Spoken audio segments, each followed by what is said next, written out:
I'm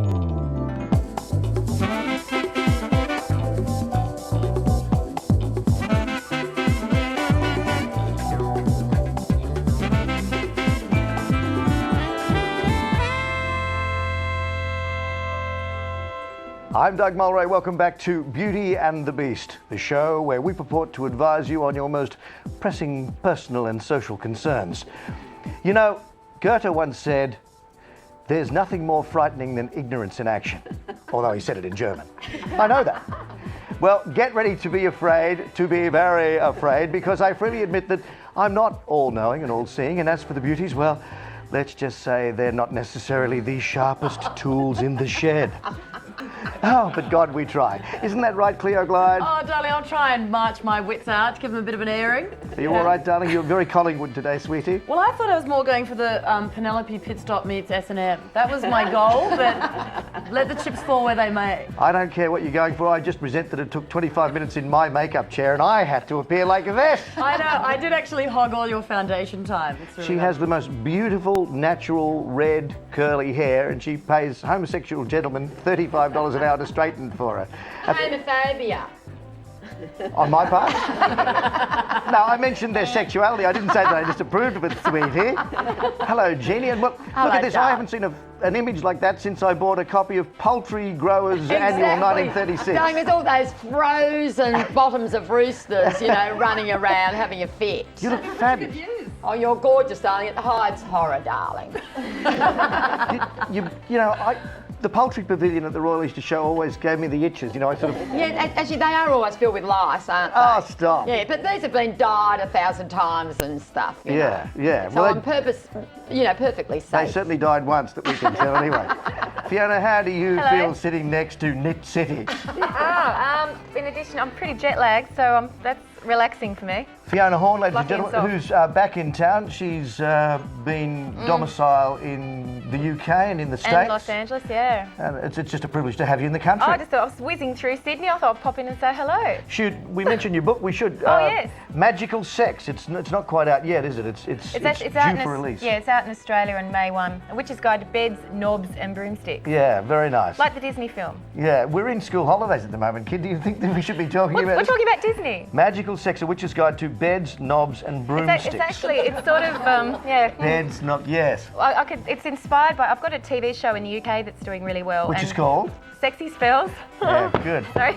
This witchcraft thing's big at the moment. In fact, we might come back to that and have a little chat about it before we get into reading letters today. Hello, Prue McSween. Hello, Dougie. Beds, knobs and broomsticks. It's something that you take to bed with you all the time, don't you? Just chewing gum, you know. Does your chewing gum? Let's not go there. No, okay. Hello, sweet thing. How are you, Joe Casamento? Good, thanks. I like my Bobby Joe sort of Absolutely. number. You've gone to school holidays. Last time it was Barbie, and now it's Barbie Joe. You look like one of those girls at Petticoat Junction standing in the water tank. Do you remember the opening to the show? I would never drink the water in Petticoat Junction. I would never do it. And Agnes, it's lovely to see you again. Dougie, it's a pleasure to be back. Hello. Le plus élégant du monde, I must say. This off-the-shoulder look is absolutely fabulous. So we're talking bed knobs and things and broomy what's, and witchcraft in general. And I think it's been a subject very much in the public mind recently, largely due to the extraordinary success of Harry Potter. Do you think Harry Potter had anything to do with you getting your TV show away in the UK? Oh no, Harry Potter came way after the fact. I've been writing books about witchcraft for 5 or 6 years now. I'm practicing for 15 years. So. I know that, but I'm talking about the UK thing in particular because it's so big in the United Kingdom. But there's it's certainly, I think it's all part of the wave because there's been TV shows like, Charmed and Sabrina the Teenage Witch, and there were films like Practical Magic with Nicole Kidman and Sandra Bullock. There was another movie, The Craft. You've got Bewitched. You know, I was watching Bewitched when I was growing up at school. I think the image of the witch has been out there in the media and the public, I guess, entertainment arena for a long time, and only now, though, is it being, really, really acknowledged, not only as a fun entertainment thing, but as an empowering thing for a lot of people, particularly women. So that's where I sort of, with my, books and show and everything, sort of come into a thing of, it's not so much about gimmicks and entertainment, but then there is also this fun, creative outrageous side to it too. Like Which is Harry why I Potter bring it films. up, because there's a serious backlash, isn't there? You've got your Christmas Christian fundamentalists saying, oh my God, our children are being led down the path of evil. That have banned some of the books, like Yeah. Harry And Potter because of books. and yoga as well as Harry Potter. Yes. No, it's dangerous, I think, darling, don't you? No, I don't. No, my kids are obsessed with Harry Potter, and I've got to say, we got a place in the country, we drive there every couple of weekends, and we listen to Stephen Fry reading the books. And it's some of the most entertaining travelling time I've ever spent. And there are times when we get to the farm where I sit in the dark at 11 o'clock for another half an hour to hear the end of the chapter, you know. And it's simple, happy, diverting entertainment. More and more people are being totally possessed. Actually, even the Pope has done 3 exorcisms himself, which they haven't ever done before, and he is putting an exorcist in every church in the whole of Rome and England and everything, which hasn't ever happened. It's not. That's not what witchcraft is. I mean, exactly, Agnes. It's like witchcraft is not anti-Christian. It's not satanic. Witchcraft is an ancient practice. I mean, I don't know much about it. I don't know any of these shows. I haven't read Harry Potter. I don't watch your show. I haven't watched Charmed.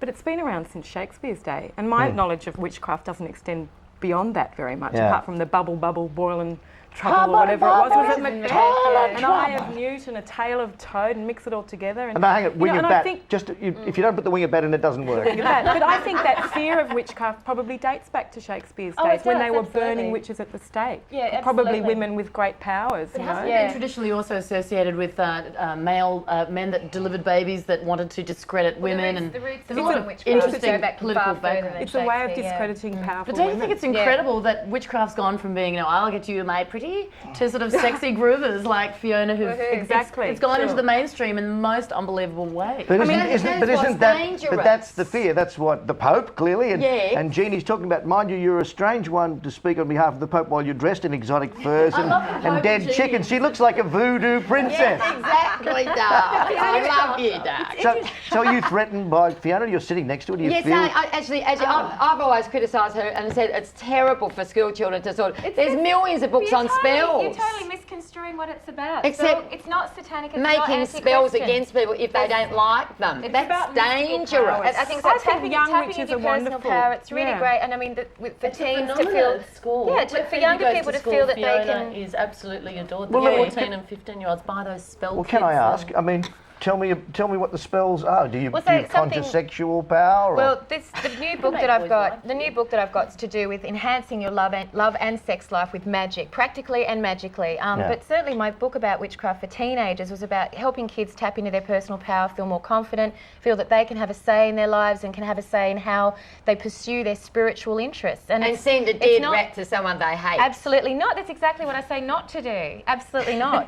So is that what it's all about? Empowering kids and making them feel more self-conscious and confident? Confident, yeah, absolutely. Certainly what I've written about in my books So has parents been about shouldn't be that. scared of it? I've had parents come to my book launches and my workshops and say, I was a bit worried. I had my 2 girls here and I just thought I better come along and see what you're about. And then they said, but we're really happy because the girls are happy. They're doing well at school. They have fun lighting their candles and holding their crystals. And it's a lovely, creative, colourful, It's a case of magical reading the thing. book before it you pass a awakens the judgment on it. imagination. It awakens a sense Absolutely. of wonderment in the world. And that's very positive. The other thing they're saying, since September 11, the whole Lord of the Rings, the whole fantastical element has taken on a new life because people are realising that real life is so horrible, we want a place to escape. I that's why gotta it's, just reiterate something Agnes just said, just in case we missed it, that it wasn't heard clearly. It's Bubble, boil and trouble. it's a matter. I was trying to let you have the centre stage. It's a matter of reading the book before you judge it. Before you say, absolutely, "Oh my God, witchcraft." I mean, you have to read the book, and Jenny, I don't think you've read it, and you're passing all these judgments. No offence to you, but I mean, I haven't read it either. Except going into sort of like trances and things like that, and young people sort of, trying to make spells. What it's about? And I don't actually, think there's it is. I think it's bad, an empowerment. wicked spirits out there ready to jump into their bodies. Hang on. What about There what are. about charismatic Christians who wander around speaking in indecipherable languages? Tongues. What about all the same- What about Yeah, the, some what people about do the not trance pronounce state? things properly, do What they? about the trance state within Christianity? I mean, these things exist within all forms of Let's worship. not forget poor Jesus was nailed to the cross and tortured. So, And you know what's interesting? It used to be such an insult to call a woman a witch, to say you're an old crone, you're a witch. But now look at you. It's a- I mean, it's a if compliment. that's a But witch, crone I don't is- mind. To be called a crone is a compliment too. It's a symbol of a It should mature be woman who's indeed, been yeah. through all the passages of maiden stage, mother's stage now. She's a crone. I always say She's wise. old crone. So what's it's a compliment? In witchcraft, it's a compliment. Not to me, Jenny. Are you trying to tell us something or what? You should dress down, Yes, attract I'm less looking attention. very old today, Dale. Attract less attention to yourself. Fiona, can you make people love you? What? Yeah, I think the important thing is you make you love yourself, and that's a nice place to be, to feel comfortable with yourself, and then the world answers accordingly. Anyway, It's more about changing your own life, and the rest of the world sort of answers to that, rather than you seeking to change other people. as a practicing druid, I'm thrilled to have you here. Don't go away, because still to come we talk about the detention of refugees, men who wear jewellery, and a man with a tickle fetish here on Beauty and the Beast.